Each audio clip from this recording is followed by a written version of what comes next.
À 26 ans, la Guinéenne Aïssata Camara, originaire de Conakry, poursuit au sein de l'Université Lyon 2 son deuxième Master 2 dans le journalisme.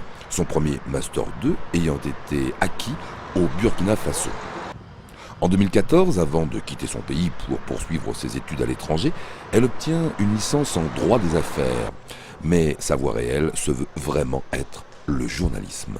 Je peux dire que j'ai été depuis petite journaliste parce que je m'essayais à le faire à la maison. Je me jouais un peu les journalistes, je tendais parfois un stylo ou quelque chose pour en faire mon micro. Et j'interviewais tout ce que je voyais à la maison, que ce soit oncle, maman, tante, et voilà.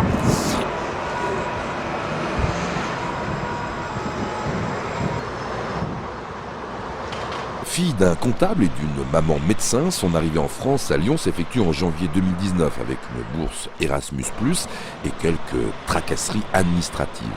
Mais l'avenir d'Aïssata s'écrit dans la clarté. Elle veut revenir en Guinée pour s'engager dans le métier qu'elle a d'abord découvert au travers de différentes collaborations avec le groupe Afrique Vision, Sabari FM et l'hebdo Le Diplomate.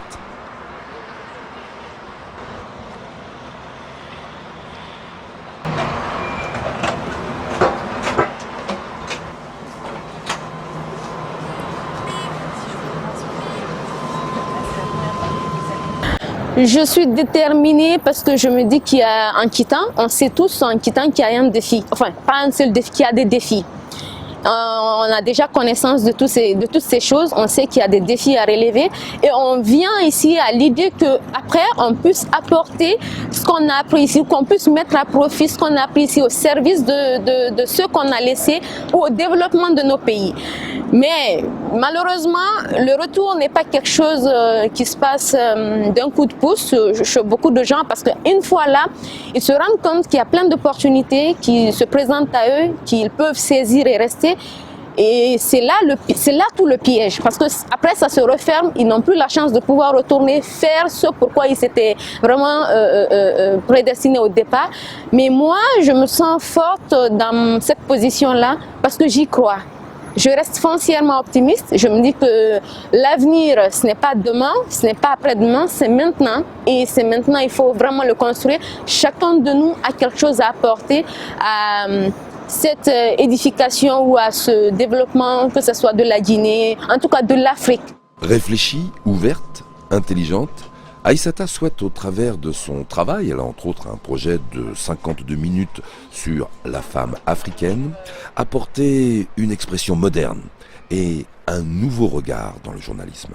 Aujourd'hui, la réalité nous impose un autre journalisme qui est différent de ce qu'on a connu il y a 10 ou 15 ans en arrière. Et ça fait que, vous l'avez dit, il y a plein de médias, oui, mais ce qui peut différencier un média d'un autre, c'est le contenu, c'est ce qu'il a apporté, c'est sa particularité, sa touche d'originalité qu'il peut apporter à l'information, à comment il fait passer son information. Donc je pense que oui, c'est un terrain dans lequel je pourrais bien m'aventurer. Si Aïssata se défend immédiatement d'ambition politique, on peut faire confiance à cette jeune femme réellement investie avec son pays pour qu'elle ne suive que les rails d'une belle réussite et éclairer ses frères et sœurs d'une puissante et belle lumière de générosité rigoureuse dont la Guinée, comme d'autres pays, ont bien besoin.